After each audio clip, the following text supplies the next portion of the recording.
Hello champions, welcome to Origin. मेरा नाम Prince Kumar है और आप सभी का ओरिजिन में बहुत बहुत स्वागत है। इस वीडियो लेक्चर के थ्रू हम पढ़ेंगे हेल्थ सेक्टर के बारे में, और ये भी एक बहुत इंपॉर्टेंट फैक्टर है हमारे ह्यूमन कैपिटल फॉर्मेशन का। ठीक ना। चलिए, हालांकि दो था, एजुकेशन और हेल्थ। एजुकेशन के बारे में हम लोगों ने अपने पहले वाले क्लास में देख रखा है, तो आज हम लोग पढ़ेंगे हेल्थ के बारे में। ठीक ना। चलिए, the ministries of health and department of health at the union and state level facilitate health sector in India. जिस प्रकार से हमारा एजुकेशन सेक्टर में अलग अलग डिपार्टमेंट हमारा बना हुआ था सेंट्रल लेवल पे और स्टेट लेवल पे, उसी प्रकार से हमारा हेल्थ सेक्टर में भी अलग अलग डिपार्टमेंट, अलग अलग मिनिस्ट्री यानी कि अलग अलग विभाग हमारा बना हुआ है हेल्थ सेक्टर में भी। स्टेट इसके साथ ही साथ सेंट्रल लेवल पे यानी कि यूनियन लेवल पे दोनों बना हुआ है। ठीक ना। चलिए, तो आई होप आपको ये चीज़ समझ में आ रहा होगा, क्योंकि स्टेट लेवल पे यदि देखा जाए तो स्टेट लेवल पे भी अपना अपना गवर्नमेंट होता है, अपना अपना गवर्नमेंट होता है। इसके साथ ही साथ अपना अपना हॉस्पिटल भी होता है ना। और सेंट्रल लेवल पे भी हमारे बहुत सारे हॉस्पिटल हैं।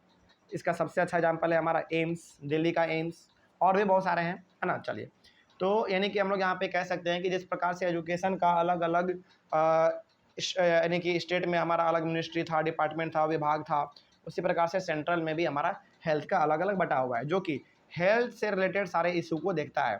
ठीक ना। आगे बढ़ते हैं फिर। Various organisations like Indian council of medical research यानी कि ICMR फैसिलिटेट हेल्थ सेक्टर। जैसे हम लोगों ने अपने एजुकेशन वाले में पढ़ा था NCERT, है ना, UGC, उसी प्रकार से हमारे हेल्थ वाले में आते हैं ICMR यानी कि Indian council of medical research. और ये सारे के सारे जो है ना हेल्थ सेक्टर में जो भी हमारे इशू होते हैं, जो भी जिस भी प्रकार के समस्या होते हैं, है ना, इनको ये हैंडल करने का काम करते हैं। ठीक है, आगे बढ़ते हैं फिर। उसके बाद फिर कुछ हट के यहाँ पे लिखा हुआ क्या है, education and health care is a right of the citizen, then it is essential that the government should provide education and health services free of cost. देखिए, शिक्षा और स्वास्थ्य हर इंसान का जन्म सिद्ध अधिकार है, यानी कि जन्म होते ही उनको ये अधिकार देना चाहिए, और मिलता भी है अधिकतर। बहुत हद तक इनमें थोड़ा सा नाकाकाची भी हो जाता है, नहीं भी मिल पाता है, थोड़ा बहुत कमी भी देखने को हमको मिल सकता है। और इन दोनों फील्ड में ना बहुत ज़्यादा करप्शन भी है, एजुकेशन के फील्ड में और हेल्थ केयर के फील्ड में, दोनों में बहुत ज़्यादा करप्शन है। इसीलिए यदि आप कभी भी टीवी खोल के देखेंगे ना, तो 5-6 दिन के अंदर आपको, लगभग हर 5-6 दिन के टाइम इंटरवल के बाद ना आपको इन दोनों में कहीं ना कहीं गड़बड़ी देखने को मिल ही जाएगा। न्यूज़ पे आपको इसके बारे में खबर आ ही जाएगा। ठीक ना।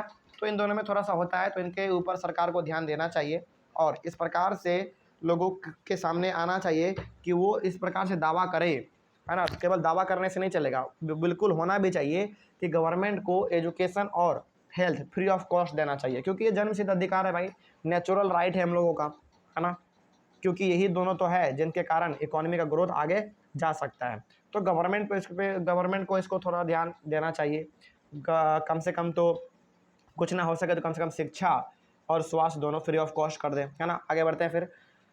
Expenditure on both education and health are to be carried out by all the 3 tiers of the government, यानी कि हमारे इंडिया में 3 लेवल ऑफ गवर्नमेंट है, सेंट्रल, स्टेट और लोकल, है ना। इन तीनों को एजुकेशन और हेल्थ दोनों के ऊपर खर्च करना चाहिए, यानी कि थोड़ा बहुत ध्यान देना चाहिए। क्योंकि देखिए, सेंट्रल लेवल, स्टेट लेवल और लोकल लेवल, जब तक तीनों आपस में मिलजुल के काम नहीं करेंगे ना, तब तक ये सुधर नहीं सकता है। ठीक है, आपको समझ में आ रहा होगा। तो यहाँ से हम लोग ये कह सकते हैं कि चाहे हेल्थ वाला सेक्टर हो, चाहे एजुकेशन वाला सेक्टर हो, दोनों में इंडियन गवर्नमेंट को बढ़ चढ़ के हिस्सा लेना चाहिए। ठीक है ना। चलिए, उसके बाद फिर हम लोग अपने अगले वाले क्लास में पढ़ेंगे एजुकेशन सेक्टर इन इंडिया, यानी कि एजुकेशन सेक्टर के बारे में हम लोग पर्टिकुलरली पढ़ेंगे अपने अगले वाले क्लास में। ठीक है। चलिए, thank you very much and have a nice day.